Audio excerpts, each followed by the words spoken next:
বাংলাদেশের অর্থনীতি ধ্বংসের প্রান্তে এসেছে, তার কারণ বিশ্ব রাজনীতি নয়।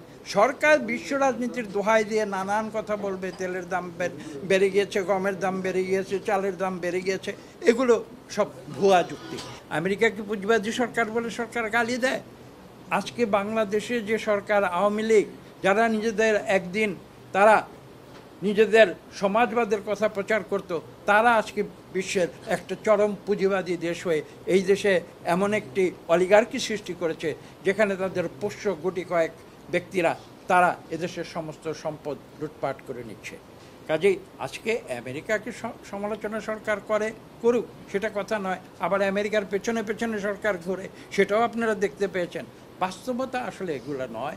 বাস্তবতা হচ্ছে এই যে মানুষের অধিকার এটা একটা চিরন্তন একটা আকাঙ্ক্ষা, এবং মানুষের অধিকার যদি প্রতিষ্ঠিত বাংলাদেশে না হয়, বাংলাদেশ সৃষ্টির পিছনে যে আদর্শ এবং উদ্দেশ্য ছিল সেটা সম্পূর্ণভাবে ধ্বংস হয়ে যাচ্ছে আজকে বাংলাদেশ। বিশ্ব পরিস্থিতির কারণে বাংলাদেশের অর্থনীতি আজকে ধ্বংসের প্রান্তে, এটা একটা খেলো যুক্তি। এটা কোনো কথা নয় যে ইউক্রেনে কি হচ্ছে তার জন্য বাংলাদেশে চালের দাম ডাবল হয়ে গিয়েছে, তেলের দাম যেখানে বিশ্বে এক পর্যায়ে কমে গিয়েছিল তখন বাংলাদেশে জ্বালানি তেলের দাম বাড়ানো হয়েছে। কাজে বিশ্ব অর্থনৈতিক পরিমণ্ডলে কি হচ্ছে সেটা দিয়ে বাংলাদেশের অর্থনীতিকে বিচার করলে এটা সম্পূর্ণ ভুল হবে। বাংলাদেশের অর্থনীতি ধ্বংসের প্রান্তে এসেছে, তার কারণ বিশ্ব রাজনীতি নয়।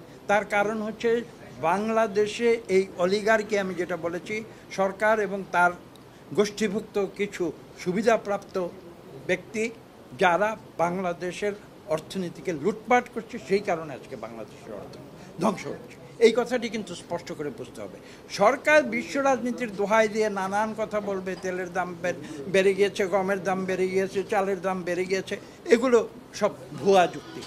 এই কারণে বাংলাদেশের অর্থনীতি ধ্বংস হয় না, সেটা আমরা স্পষ্ট করে দিয়েছি। বাংলাদেশ ব্যাংকে হাইস্টের মাধ্যমে $1 বিলিয়ন চুরি করার ব্যবস্থা হয়েছিল, সেটার সঙ্গে বিশ্ব রাজনীতির কী সম্পর্ক থাকতে পারে?